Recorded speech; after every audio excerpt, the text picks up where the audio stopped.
Hello दोस्तों, ए to Z study में आपका स्वागत है। तो चलिए आज हम करने वाले हैं navy MR GK and GS का मॉक टेस्ट नंबर 5। ठीक है, जिसमें हम करेंगे 25 क्वेश्चन।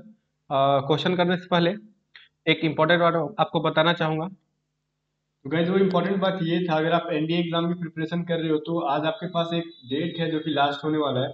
और इस डेट में है आपके पास क्या भाई, पैंथर बैच जो कि स्पेशली एनडीए बैच के लिए स्टार्ट हुआ है, जो कि 29 दिसंबर से ही है, मतलब आज से। ठीक है, और ये जो है 90 डेज का बैच है जो कि 30 मार्च तक चलेगा। और ये जो टीचर्स आपको देख रहे हैं, इन्होंने पिछली बैच में लगभग 200 से भी अधिक बच्चों को रिटर्न क्लियर करवाया है। तो मैं बोलूंगा कि आप लोगों को भी इस बैच में एनरोलमेंट लेना चाहिए। और इस बैच का लिंक मैं आपको डिस्क्रिप्शन में दे दूंगा, और ये बैच अनअकैडमी पर अवेलेबल है। ठीक है, जिसका लिंक आपको मैंने बोला डिस्क्रिप्शन में मैं मेंशन कर दूंगा। और एक चीज मैं बोल दूं कि यहाँ पे जितने भी टीचर्स हैं बिल्कुल भी डेडिकेटेड है एनडीए एग्जाम के लिए।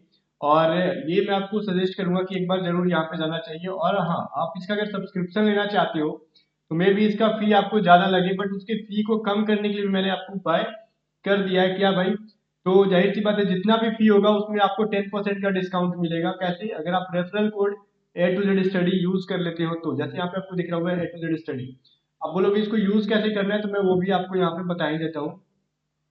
कि सिंपली जाना है आपको कहाँ पे, जब भी आप सब्सक्रिप्शन लोगे तो आपको कुछ इस तरीके का इंटरफेस दिखेगा। कैसा भाई, मैं दिखा रहा हूँ आपको। और जैसा भी आपको इंटरफेस दिख रहा है स्क्रीन पर अभी, उसमें आपको simply A to Z study को रेफरल कोड की तरह यूज करना है। देखो नीचे में दिख रहा है ना, जैसे यहाँ पे फी स्ट्रक्चर दिख रहा है, 1 महीना का, 3 महीना का, 6 महीना, 12 महीना, और जो भी आपको लेना नीचे है वो रेफरल कोड। देखो अगर मान लो 3 मंथ का बैच है, अगर आप 3 मंथ का ही लेना चाहते हो तो 4,000 फी दिख रहा है। अगर आप 12 मंथ का लेना चाहते हो तो 8,000 है। ठीक है, तो ये 4,000 और 8,000 को कम करने के लिए आप यहाँ पे रेफरल कोड में आपको फिल करना है ए टू जेड स्टडी। क्या करना है भाई? ए टू जेड स्टडी। यहाँ पे जाते ही आप ए टू जेड स्टडी फिल करते हो तो वहां पे आपको 10% का डिस्काउंट मिल ही जाएगा। ठीक है, तो उसके लिए आपको कुछ करना नहीं है, बाकी रेफरल कोड भी मैंने आपको डिस्क्रिप्शन में दे दिया है। और जस्ट ऐसे ही जैसे कि आपको रेफरल कोड दिया हुआ है रजिस्ट्री, आपको फिर प्रोसीड टू पे कर देना है। फिर आपको जाके सारे देखो पेमेंट में आपको क्या मिल रहा है, डिस्काउंट मिल जा रहा है। बस यही एक तरीका था किस चीज का भाई, तो आपको इस पैंथर बैच में क्या करने का, ज्वाइन करने का। ओके, बाकी आप देखो मैंने आपको एनडी एग्जाम के लिए बताया, अभी आप क्या करोगे, चलो अपनी सारे सेट्स की तरफ चलो, मॉक टेस्ट करो। और हाँ, लास्ट में कमेंट करके जरूर बताया करो कि आपके कितने मार्क्स आए हुए हैं।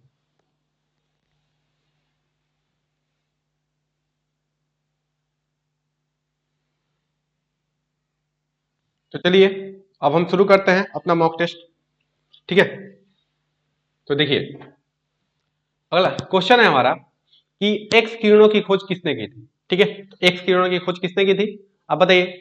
इसका ऑप्शन है ए फैराडे, बी है रॉन्टजन, सी है एच डेवी और डी है लेवोजियर। तो बताइए इसका सही आंसर क्या होगा।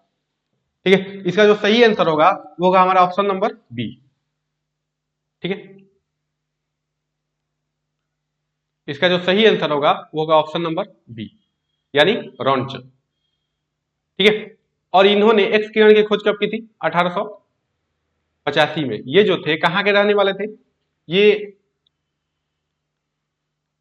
जर्मनी विश्वविद्यालय विश्वविद्यालय के प्रोफेसर थे। ठीक है, और कब किया था?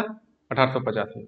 ठीक है, तो चलते हैं अगले क्वेश्चन। अगला क्वेश्चन है हमारा कि भारतीय संविधान के निम्नलिखित में से किस अधिनियम के अनुसार संसद में भारत के राष्ट्रपति और दोनों सदन शामिल होते हैं। अब बताइए अनुच्छेद जो है 792, अनुच्छेद 293, 894 के अनुच्छेद 79 यानी 79। ठीक है, तो देखिए इसका जो सही आंसर होगा वो होगा ऑप्शन नंबर डी, यानी 79।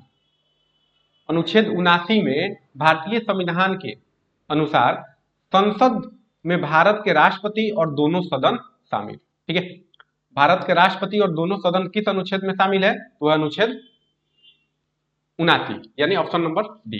ठीक है, और आप हाँ कॉपी और कलम लेकर के इसका सेट लगाइएगा और किसका कितना नंबर आया वो आप बताइएगा। ठीक है, अगर कोई दिक्कत होगा तो कमेंट में आकर के पूछिएगा। चलिए अगला क्वेश्चन है। अगला क्वेश्चन हमारा कि 1972 में चिपको आंदोलन के प्रणेता कौन थे। ठीक है, 1972 में चिपको आंदोलन के प्रणेता कौन थे? ए संभाजी, बी है आमटे बाबा आमटे, और सी है सुंदरलाल बहुगुणा, और डी है मेघा पाटकर। तो बताइए 1972 में चिपको आंदोलन की शुरुआत किसने की थी? तो देखिए इसका जो शुरुआत हुआ था उत्तराखंड में हुआ था। उत्तराखंड के टिहरी गढ़वाल जिला में, टिहरी गढ़वाल जिला में, है ना। वहां पे क्या हुआ था कि जो वहां के लोग थे, है ना, वहां के जो सरकार थी, वहां के जमीनों पे जो पेड़ लगा हुआ था, पेड़ को काट रहे थे, यानी जंगल के पेड़ों को काट रहे थे। उस पेड़ को न काटने के लिए, है ना, उस पेड़ को न काटने के लिए वहां के लोग जो क्या करते थे कि ये जो पेड़ है, पेड़ से चिपक जाते थे, है ना, और चिपक जाते थे, और चिपक चिपक करके बोलते थे कि ये पेड़ को हम नहीं काटने देंगे। इसी को लेकर के इस आंदोलन को हम चिपको आंदोलन नाम दिया गया, जिसका शुरुआत किया था सुंदरलाल बहुगुणा ने। ठीक है, ऑप्शन नंबर सी। ये कहा हुआ था? उत्तराखंड में हुआ था, टिहरी गढ़वाल जिला में। और कब हुआ था? 1972 में सुंदरलाल बहुगुणा द्वारा शुरू किया गया था। ठीक है, तो चलते हैं अगले क्वेश्चन की तरफ। अगला क्वेश्चन है हमारा कि विक्रमशिला केंद्र, यानी विक्रमशिला जो शिक्षा केंद्र के संस्थापक का नाम क्या है? विक्रमशिला विश्वविद्यालय को किसने स्थापित किया था?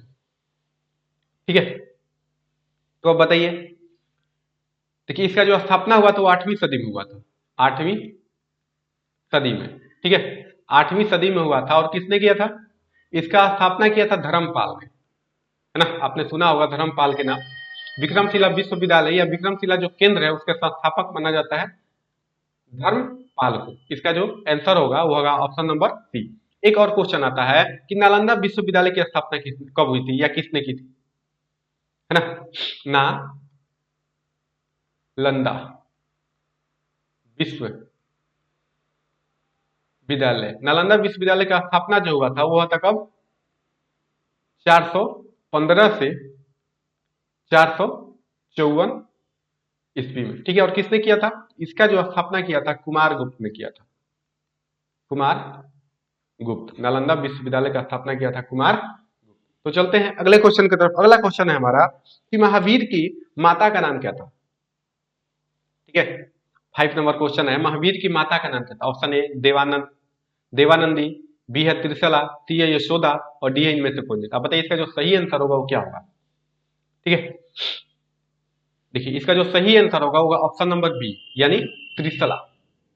इनकी माता का जो नाम था वो था त्रिशला, और इनके पिता का नाम था सिद्धार्थ। इनके पिता का नाम था सिद्धार्थ, और इनका जन्म जो हुआ था 540 ईस्वी में हुआ था, है ना। 540 ईसा पूर्व 540। ठीक है, तो देखिए, और इनका जन्म कहां हुआ था? यह हुआ था कुंडलग्राम, कुंडलग्राम जो कहां है? वैशाली में। ठीक है, और वैशाली कहां है? बिहार में। ठीक है, तो चलते हैं अगले क्वेश्चन की तरफ। यहां तक अगर आपको कोई दिक्कत हुआ होगा तो आप कमेंट में आकर के पूछ सकते हैं। ठीक है, चलते हैं अगले क्वेश्चन नंबर 6 के पास। यह है कि नंद वंश का अंतिम सम्राट कौन था?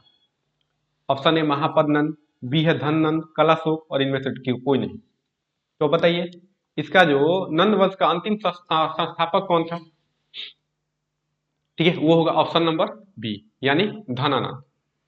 धनानंद जो था ये इस वंश का अंतिम सम्राट था, यानी अंतिम शासक था, नंद वंश। और इसका संस्थापक जो थे महापद नंद, है ना। संस्थापक जो थे वो थे महापद नंद। ठीक है, अब देखिए धनानंद इस वंश का अंतिम शासक था। ठीक है, और इसको मारा था किसने? चंद्रगुप्त मौर्य ने। चंद्रगुप्त मौर्य ने मार करके मौर्य वंश की स्थापना की, मौर्य वंश की स्थापना की थी। ठीक है, तो चलिए अगले क्वेश्चन की तरफ। अगला क्वेश्चन है गर्मी में कपड़े, यानी गर्मी में सफेद कपड़े क्यों पहने जाते हैं? ऑप्शन ए उष्मा के बुरे अवशोषक हैं, सस्ते होते हैं, या आकर्षक होते हैं, कि इनमें से कोई नहीं। अब बताइए इसका जो सही आंसर होगा वो क्या होगा?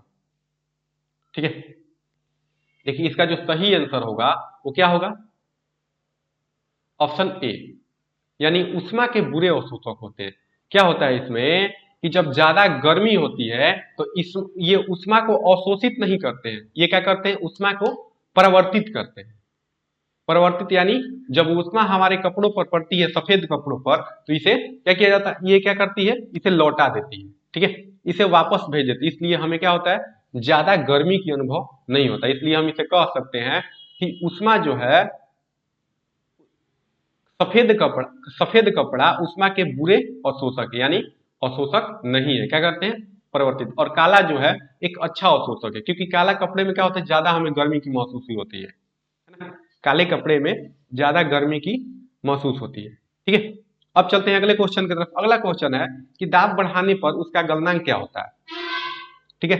दाब बढ़ाने पे बर्फ का गलनांक क्या होगा, बढ़ेगा कि घटेगा कि अपवर्तित रहेगा कि शून्य हो जाएगा। देखिए, जब हम किसी बर्फ के दाब बढ़ाते हैं, है ना, या इस पे दाब लगाते हैं, उसका गलनांक क्या होता है, कम हो जाता है ना, ये गलना कम हो जाएगा, तो इसलिए हम क्या कहेंगे, घट जाएगा, ठीक है। दाब, बर्फ पर दाब बढ़ाने से उसका गलनांक क्या हो जाता है, घट जाता है, इसलिए इसका सही आंसर होगा जो ए होगा, ठीक है। तो चलते हैं अगले क्वेश्चन की तरफ। अगला क्वेश्चन है कि रेलवे इंजन का आविष्कार किसने किया था, ठीक है। रेलवे इंजन का आविष्कार किसने किया था, देखिए, option A Charles Babbage, Isaac Newton, James Watt और जॉर्ज स्टीफन। देखिए, रेलवे इंजन का जो आविष्कार किया था उन्होंने, उनका नाम था जॉर्ज स्टीफन, है ना, वो होगा option number D, George Stephen. इन्होंने कब किया था, ठीक है, इन्होंने कब किया था, 27 सितंबर, यानी 27 सितंबर 1825 को, ठीक है। 27 सितंबर 1825 को जॉर्ज स्टीफन ने रेलवे इंजन का आविष्कार किया, है ना, जिसका नाम क्या था, लोकोमोशन, लोकोमोशन, ठीक है, इसका नाम था। पहली रेलगाड़ी का नाम, पहली रेलगाड़ी का नाम क्या था, लोकोमोशन, ठीक है। अब देखिए, जेम्स वाट ने क्या चीज का आविष्कार किया था, जेम्स वाट जो थे, ठीक है, जेम्स वाट ने वाष्प इंजन का, वाष्प इंजन का आविष्कार किया। आइजैक न्यूटन जानते ही हैं, है ना, गुरुत्वाकर्षण का। और चार्ल्स बेबेज कंप्यूटर का, कंप्यूटर का आविष्कार कब किया था, 1862 में, 63 में, ठीक है। तो चलते हैं अगले क्वेश्चन की तरफ। अगर आपको यहां से कोई दिक्कत हुआ होगा तो कमेंट में आकर के आप पूछ सकते हैं, ठीक है। तो चलते हैं अगले क्वेश्चन की तरफ। अगला क्वेश्चन है हमारा कि भारतीय अंतरिक्ष कार्यक्रम का जनक किसे कहा जाता है। भारतीय अंतरिक्ष कार्यक्रम के जनक हम किसे कहते हैं, अब्दुल कलाम, राकेश शर्मा, विक्रम साराभाई की होमी जहांगीर भाभा ना। तो अब बताइए इसका जो सही आंसर होगा वो क्या होगा। भारतीय अंतरिक्ष कार्यक्रम के जनक जो माना जाता है वो माना जाता है किसे, ऑप्शन नंबर सी, है ना, वो है विक्रम साराभाई। विक्रम साराभाई को भारतीय अंतरिक्ष कार्यक्रम के जनक माना जाता है, ठीक है। इन्होंने भारतीय अंतरिक्ष कार्यक्रम की शुरुआत जो थी कब की थी, ये किया था 15 अगस्त, ठीक है, 1969 को, ठीक है। और इसका जो मुख्यालय है वो है कहाँ, बेंगलोर, ठीक। विक्रम साराभाई ने भारतीय अंतरिक्ष कार्यक्रम की शुरुआत की और 1969 में किया था, ठीक है, 1969 में। और इसका जो मुख्यालय है वो है बेंगलोर, ठीक है। तो चलते हैं अगले क्वेश्चन की तरफ। अगला क्वेश्चन है हमारा क्वेश्चन नंबर 11। विद्युत बल्ब का जो फिलामेंट होता है वो किस चीज का बना होता है, विद्युत, है ना, ऐसे जो बल्ब होता है इसका जो फिलामेंट होगा वो किसका बना होगा, बताइए। ये जो फिलामेंट होते हैं इसको फिलामेंट बोलते हैं। इसको, इस फिलामेंट का, ये जो फिलामेंट है क्या चीज का बना होता है, ये बना होता है टंगस्टन का, यानी इसका जो आंसर होगा सही सी आंसर होगा ना। विद्युत विद्युत बल्ब का जो फिलामेंट होता है वो टंगस्टन का बना होता है, ऑप्शन नंबर सी। तो चलिए अगले क्वेश्चन की तरफ चलते हैं। अगला क्वेश्चन है कौन रंग है जिसके खतरे के सिग्नल में उपयोग किया जाता है, यानी जब हमें खतरा होता है किसी चीज का तो किस रंग का ज्यादातर प्रयोग किया जाता है, आप बताइए। ये क्वेश्चन आपके लिए है ना, कमेंट में आप बताइएगा इसका जो सही आंसर होगा वो क्या होगा, ठीक है। ये तो सब मतलब बिल्कुल ही आसान सा क्वेश्चन है, केवल कॉमन सेंस है। अगर आप सोचिएगा कि जब ज्यादा खतरा होता है तो सिग्नल पे, है ना, किस रंग का प्रयोग किया जाता है, किस रंग का लाइट का प्रयोग किया जाता है। ठीक है, ये जो क्वेश्चन है आपके लिए है। तो चलते हैं अगले क्वेश्चन की तरफ, कमेंट में जरूर बताइएगा। चलते हैं अगला क्वेश्चन। अगला है, अंतर्राष्ट्रीय न्यायालय में न्यायाधीश नियुक्त होने पर होने वाले प्रथम भारतीय कौन थे। प्रथम भारतीय कौन थे अंतर्राष्ट्रीय न्यायालय में, है ना, अंतर्राष्ट्रीय न्यायालय बोल रहा है कि अंतर्राष्ट्रीय न्यायालय में न्यायाधीश की पद पे नियुक्ति होने वाले प्रथम भारतीय कौन थे, है ना, कौन थे। श्री आर एस पाठक, कि Shri B N Rao, doctor Narendra Singh और श्री बी एन कृपाल। ठीक है, देखिए इसका जो सही आंसर होगा वो होगा option number C, Narendra Singh. Narendra Singh ji जो थे वो अंतर्राष्ट्रीय न्यायालय में, है ना, न्यायाधीश के पद पे नियुक्त हुए थे प्रथम बार, और प्रथम नियुक्ति प्रथम भारतीय थे ये, है ना। अंतर्राष्ट्रीय न्यायालय में न्यायाधीश की पद पे नियुक्त होने वाले प्रथम भारतीय जो थे वो थे नरेंद्र सिंह। ठीक है, अगर आपको यहां तक कोई दिक्कत हुआ होगा तो आप कमेंट में आकर के पूछ लीजिएगा। ठीक है, चलिए चलते हैं अगले क्वेश्चन की तरफ। अगला क्वेश्चन है, नील नदी, ठीक है, नील नदी निम्नलिखित में से किस देश में नहीं बहती है, यानी किस देश में नहीं बहने वाली नदी नहीं है। ए है केन्या, मिस्र, अल्जीरिया कि तंजानिया। अब बताइए इसका जो सही आंसर होगा वो क्या होगा। इसका जो सही आंसर होगा वो होगा अल्जीरिया, है ना। अल्जीरिया में नील नदी नहीं बहती है। ठीक, बाकी केन्या में बहती है, मिस्र में और तंजानिया में। ठीक है, ये तीनों जो है यहाँ पे बहती है, लेकिन अल्जीरिया में नील नदी नहीं बहती है। तो चलिए अगले क्वेश्चन की तरफ चलते हैं। अगला क्वेश्चन है हमारा कि दिल्ली उच्च न्यायालय की पहली महिला न्यायाधीश कौन थी। दिल्ली उच्च न्यायालय की पहली महिला न्यायाधीश कौन थी। ए रूमा पाल, बी है लीला सेठ, सी है अन्ना चांडी और डी है सुजाता मनोहर। तो बताइए कि इसका सही आंसर जो होगा वो क्या होगा। दिल्ली उच्च न्यायालय की पहली महिला न्यायाधीश, ठीक है, इसका जो सही आंसर होगा वो होगा हमारा ऑप्शन नंबर बी, लीला सेठ। ठीक है, लीला सेठ जो थी वो दिल्ली उच्च न्यायालय यानी उच्च न्यायालय की पहली महिला न्यायाधीश बनी। ठीक है, तो चलते हैं अगले क्वेश्चन की तरफ। अगला क्वेश्चन है कि सुप्रीम कोर्ट के जज की रिटायरमेंट आयु की सीमा क्या होती है। जो सुप्रीम कोर्ट के जज होते हैं, है ना, सुप्रीम कोर्ट के जज, ठीक है, सुप्रीम कोर्ट के जज जो होते हैं इनकी रिटायरमेंट की आयु जो होती है कितनी होती है। 60 वर्ष होती है कि 65 होती है कि 62 की 61। अब बताइए इसका जो सही आंसर होगा वो क्या होगा। ठीक है, देखिए इसका जो सही आंसर होगा ऑप्शन नंबर बी यानी 65 वर्ष। सुप्रीम कोर्ट के जो जज होते हैं उनके रिटायरमेंट की जो आयु है वह है 65 वर्ष। ठीक है, और हाँ आप सेट लगाना बिल्कुल मत भूलिएगा, और सेट मारिए, जिसका जितना नंबर आ रहा है, ठीक है, वो कमेंट में शेयर जरूर कीजिए, और हाँ जितना ज्यादा हो सके इस वीडियो को शेयर कीजिएगा। ठीक है, ताकि जो भी नेवी एमआर वाले हैं उनको ज्यादा से ज्यादा फायदा हो सके। ठीक है, तो चलते हैं अगले क्वेश्चन की तरफ। अगला क्वेश्चन है कि विश्व पर्यावरण दिवस कब मनाया गया, है ना। विश्व पर्यावरण दिवस कब मनाया गया। ऑप्शन ए 15 अप्रैल, बी है 5 अप्रैल, सी है 5 मई और डी है 5 जून। ठीक है, अब बताइए इसका सही आंसर जो होगा वो क्या होगा। इसका जो सही आंसर होगा वो होगा ऑप्शन नंबर डी। ठीक है, इसका सही देखिए, है ना, इसका जो सही आंसर होगा वो होगा ऑप्शन नंबर डी यानी 5 जून को विश्व पर्यावरण दिवस मनाया जाता है। ये कब से मनाया जाता है, 1972 से। ठीक है, 1972 से 5 जून को विश्व पर्यावरण दिवस मनाया जाता है। अगर कोई दिक्कत है तो आप कमेंट में बोलिएगा। चलिए अगला क्वेश्चन है। अगला क्वेश्चन है हमारा कि अंतर्राष्ट्रीय मुद्रा कोष यानी आईएमएफ जिसे बोलते हैं, है ना, अंतर्राष्ट्रीय मुद्रा कोष आईएमएफ का मुख्यालय कहाँ है। इसका तो आप सभी लोग जानते होंगे, ठीक है, लेकिन फिर भी चलिए चलते हैं।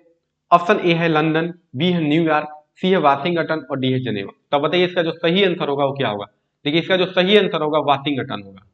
ठीक है, आईएमएफ का मुख्यालय जो है वो है वाशिंगटन।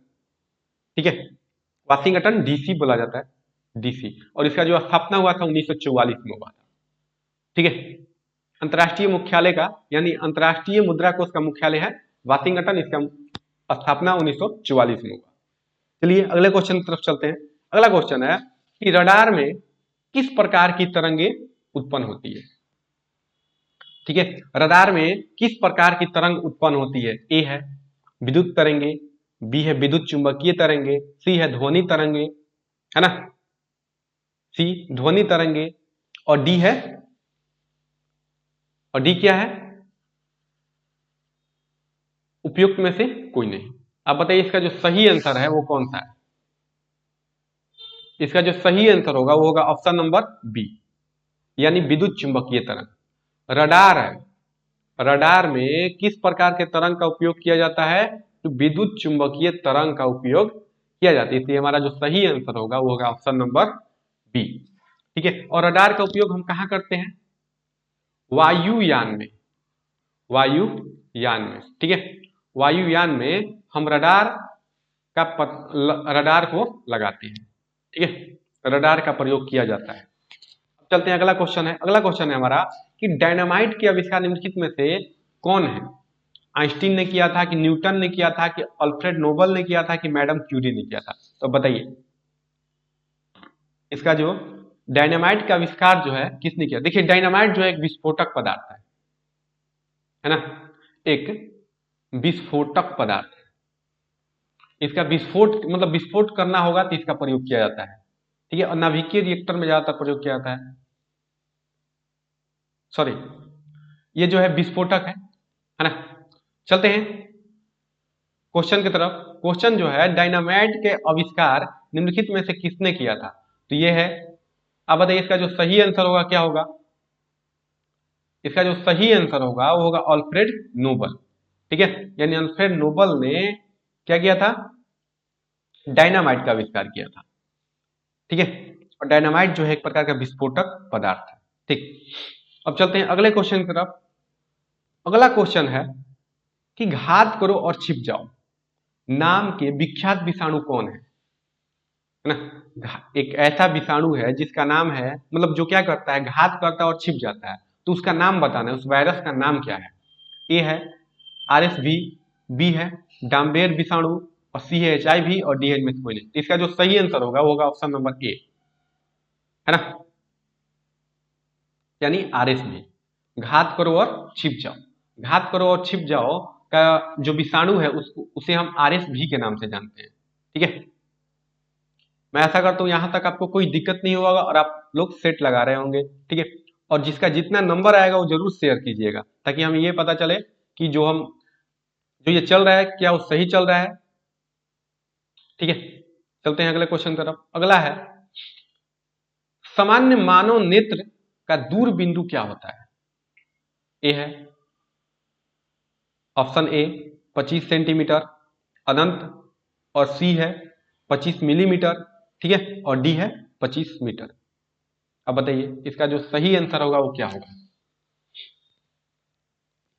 देखिए ये बोल रहा है कि मानव नेत्र की, है ना, सामान्य मानव नेत्र की दूर बिंदु। देखिए अगर दूर बिंदु बोल रहा है तो क्या होगा? और बोल देगा स्पष्ट दूरी के, स्पष्ट दूरी के लिए, यानी स्पष्ट स्पष्ट दूरी के लिए मानव नेत्र की जो मानव नेत्र जो है कितने दूरी पर स्पष्ट रूप से देख सकता है? ये जो है 25 सेंटीमीटर, 25 मीटर, 25 मीटर तक जो है, ठीक है, सॉरी 25 सेंटीमीटर तक जो है मनुष्य क्या करेगा, वो स्पष्ट रूप से किसी वस्तु को देख सकता है। ठीक है, और बोल रहा है ये दूर बिंदु क्या होता है? तो दूर बिंदु जो होता है ये अनंत पर होता है। ठीक है, दूर बिंदु जो है वह अनंत पर हो। अब अगला क्वेश्चन है विद्युत चुंबक बनाने में प्रायः किस पदार्थ के छड़ का प्रयोग किया जाता है? ठीक है, विद्युत चुंबक बनाने के लिए हम किस प्रकार के छड़ का प्रयोग करते हैं? तो इस्पात का कि नर्म लोहा का, पित्तल का, किन में से कोई नहीं? तो देखिए इसका जो सही आंसर होगा ऑप्शन नंबर बी, है ना, नर्म लोहा का। विद्युत चुंबकीय छड़ बनाने के लिए, है ना, हम नर्म लोहा का प्रयोग करते हैं। ये क्वेश्चन ज्यादा एग्जाम में रिपीट करता है। ठीक है, और ज्यादा आने का संभावना भी रहता है। अगर यहां से आपको कोई दिक्कत होगा यहां तक तो आप कमेंट में आकर के पूछिएगा। ठीक है, तो चलिए अगला क्वेश्चन है कि चुंबकीय क्षेत्र का मात्रक क्या होता है? चुंबकीय क्षेत्र का मात्रक जो होता है वो क्या होता है? तो चुंबकीय क्षेत्र का जो मात्रक होता है वो क्या होता है? ऑप्शन ए है न्यूटन, टेस्ला, एम्पियर, मीटर। ठीक है, अब बताइए इसका जो सही आंसर होगा वो क्या होगा? देखिए इसका जो सही आंसर है वो है हमारे ऑप्शन नंबर बी यानी टेस्ला। टेस्ला जो है चुंबकीय क्षेत्र का मात्रक है, चुंबकीय क्षेत्र का मात्रक है टेस्ला। ठीक है, तो चलते हैं अगले क्वेश्चन की तरफ। अगला क्वेश्चन है कि ब्रिटिश ने किस वर्ष में भारत की संविधान सभा बनाने हेतु मांग की और उसको स्वीकार किया? ठीक है, कब किया था? देखिए ऑप्शन ए हमारा 38 में कि 39 में कि 40 में कि 42 में। ठीक है, देखिए ये बोल रहा है कि ब्रिटिश ने किस वर्ष में भारत के संविधान सभा को बनाने हेतु मांग की स्वीकार। देखिए मांग का अगर स्वीकार कहेगा है ना,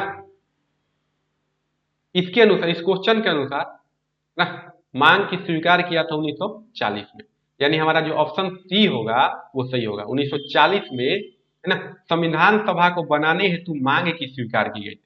ठीक है, और किस प्रस्ताव के द्वारा? कांग्रेस के अगस्त प्रस्ताव ने, कांग्रेस के अगस्त प्रस्ताव के द्वारा कैबिनेट यानी ये जो संविधान सभा है बनाने की मांग को स्वीकार किया गया। ठीक है, और 1942 में क्या था? क्रिप्स मिशन, नाम सुना होगा आपने, क्रिप्स मिशन है ना। क्रिप्स मिशन, क्रिप्स मिशन के तहत क्या हुआ? इस मांग को स्वीकार कर लिया गया 1942। सबसे पहले प्रस्ताव रखा गया, अगस्त प्रस्ताव की बनाने हेतु मांग को स्वीकार कर लिया गया 1900, ठीक है, 42 में संविधान सभा बनाने की मांग को मान लिया गया। ठीक, और उसके बाद cabinet mission, cabinet mission, cabinet mission के तहत, ठीक है, कैबिनेट मिशन के तहत संविधान सभा को अस्तित्व में लाया गया। संविधान सभा को क्या किया गया? अस्तित्व में, अस्तित्व में लाया गया कैबिनेट मिशन के द्वारा। और क्रिप्स मिशन के द्वारा इसको प्रस्तावित किया गया, मतलब स्वीकार किया, मांग को स्वीकार किया गया। और अगस्त प्रस्ताव द्वारा ये मांग क्या किया गया था? मांगा गया था, है ना, मतलब ये प्रस्ताव रखा गया था। ठीक है, इस प्रस्ताव को रखा गया 1940 में, और ये जो मांग जो है पूरा किया गया था इसको, है ना, क्रिप्स मिशन के तहत। कब? 42 में। ठीक है, लेकिन कैबिनेट मिशन की तरफ क्या हुआ? ये संविधान जो है अस्तित्व में आया। ठीक है, तो चलते हैं। मैं ऐसा करता हूं यहां तक आपको समझ में आया होगा। अगर कोई दिक्कत है तो आप कमेंट में आकर के पूछ सकते हैं। ठीक है, और हाँ, अपना मार्क्स शेयर करना मत भूलिएगा, मार्क्स जरूर शेयर कीजिएगा, है ना।